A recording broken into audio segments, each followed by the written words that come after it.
So we're right for a kick-off, the first of two games on Friday night footy. And it's Townsend who will make the catch inside his own 10. And Nafahu White, who's been a regular now. Now the short side, Smith, cut-out ball, Nwanga Nitawasi. He is big and powerful, and it was a lovely ball to him from Sandon Smith. I think they got engaged in Crichton running through as the decoy. One-on-one miss. Verrills, the former Rooster, comes back to Campbell here, stays alive. He had Campbell Gillard pushing up. Quick play the ball. De Groot charges at them. Spun his way in. Great piece of play. Brimson pushed up there instead and dives in to score for the Gold Coast Titans. The Titans just like that on the back. The 3 penalties to get them out of their own half. Docker play out of dummy half again. Tedesco's away, got the ball back, play on, ricocheted off the Titan, and then off Smith as well, into the offside player in Blake Steep. Back from the Titans originally, and then we got an offside when Blake grabs the ball.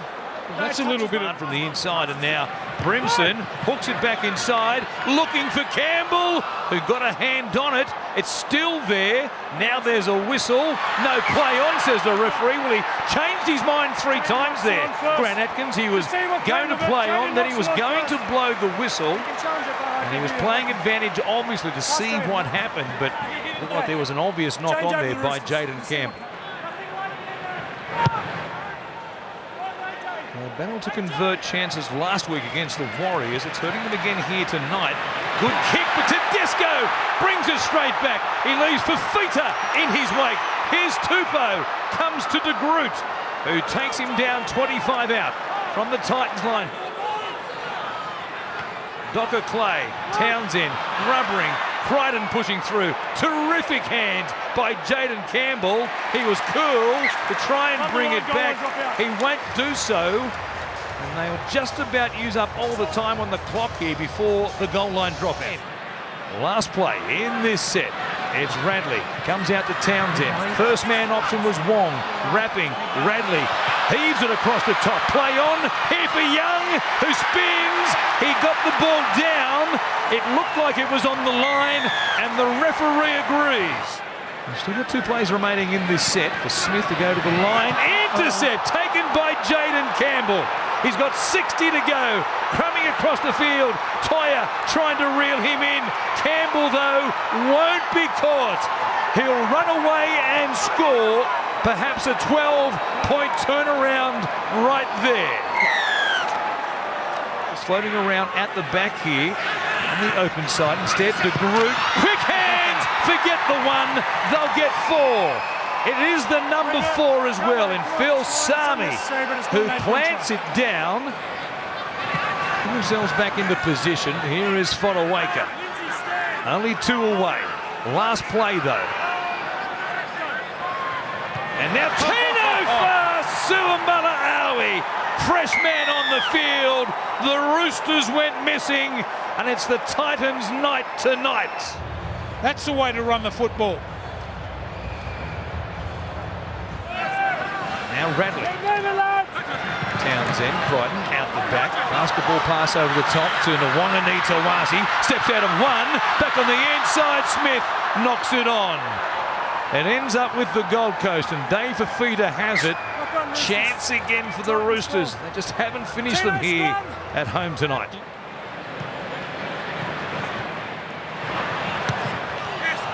Ball put down here, cleaned up by Brimson. He'll run away. Get your streamers out on the Gold Coast. Pop the corks as well. They've got their 2nd win of the season, the Titans. Full time here at Allianz. The Gold Coast 30, the Roosters 12.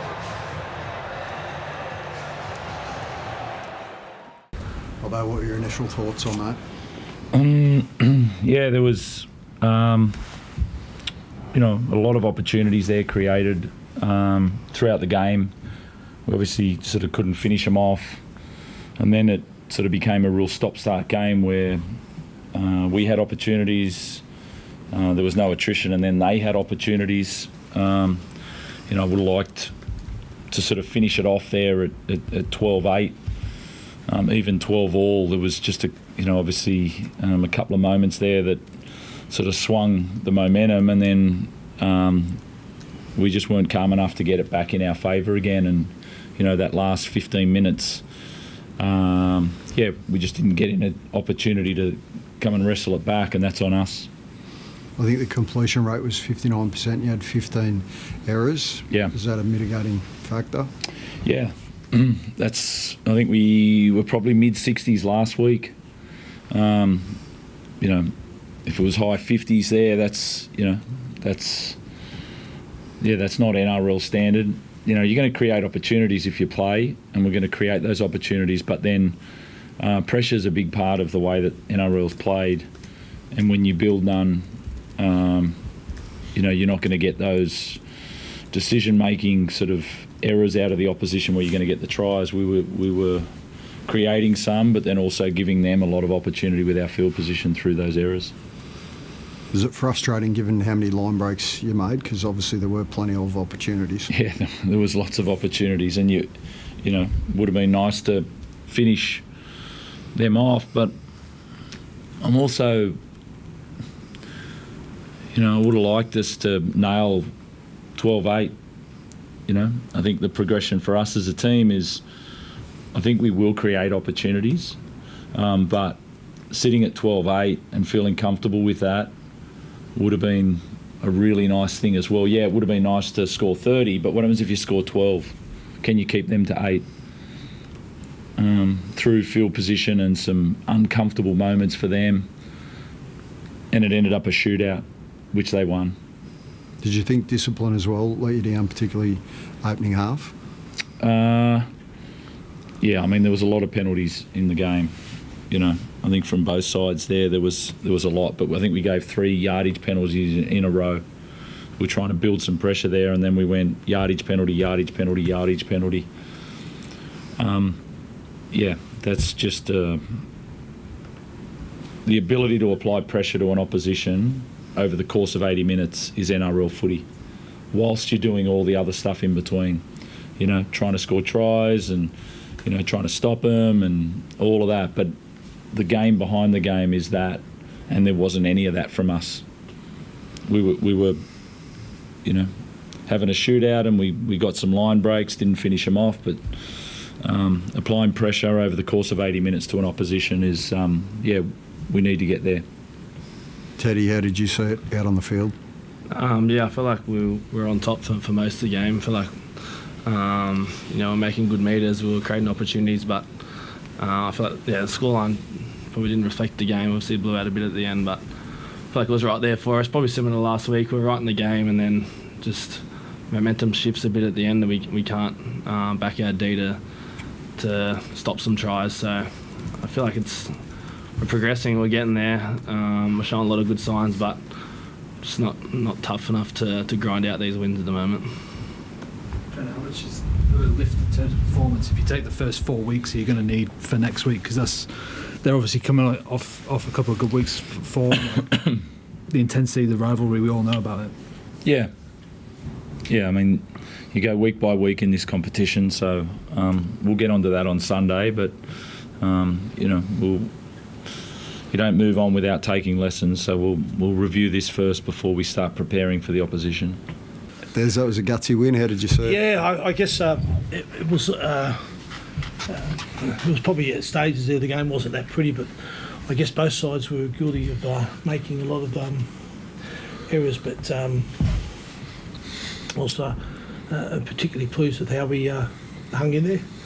And I thought some of our try line defence was quite admirable.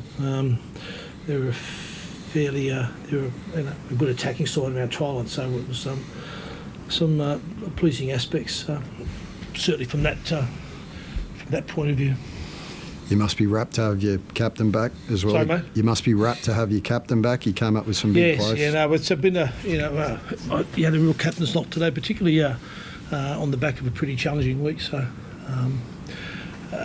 he had a great game. What about Jaden Campbell's performance, Des? You know, he's obviously learning that position as he goes along, but the forced dropout, the intercept, he had it all, didn't he? Yeah, no, he's he's building, which is good. You know, and it's up to us to keep giving him a good platform to build on. So, and he came up with some big plays, and both boys are very instinctive. So, it's always hard to defend that. Yeah. Tino, what do you like about tonight? Just glad we kind of just held in towards the end. It was pretty scrappy. It was back and forth for a fair bit of that game, and that last 15 we really went to another level and just held on and just stick to our system and just kept scrambling, and we got the win in the end. So I'm glad about that, but we can definitely fix up a lot of things on the way. Did you feel like after Jaden got that intercept try that was like a critical moment where you could push the game out, because that's where it sort of started to really go in your favour?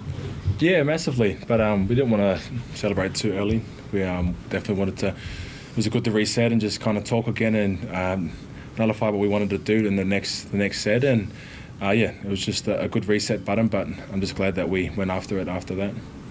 His first game of the season for Jalen de Groot. How do you kind of see his performance? He's had a really off the back of last year. He played a few games, and his pre-season and his prep has been really strong. So we were very confident in what he can do, and I thought he was pretty good. You know, he's sort of in those crucial plays, he's safe, he's carry, and sort of a crucial part of setting up one of those tries late in the game when we needed it. So I thought it was something. It's a really good start for him. What does it do for the confidence of the group in terms of what you're trying to build? I think the Roosters have won the last 11 games straight against you. What does a win like that do? Yeah, I think the Roosters are going through a building phase, but that's one of the stronger sides they put on, and it's always a good litmus test. So it'll be good for us to take a win away, to take it back home next week, and we've got to keep building on that, James. So it's only the start.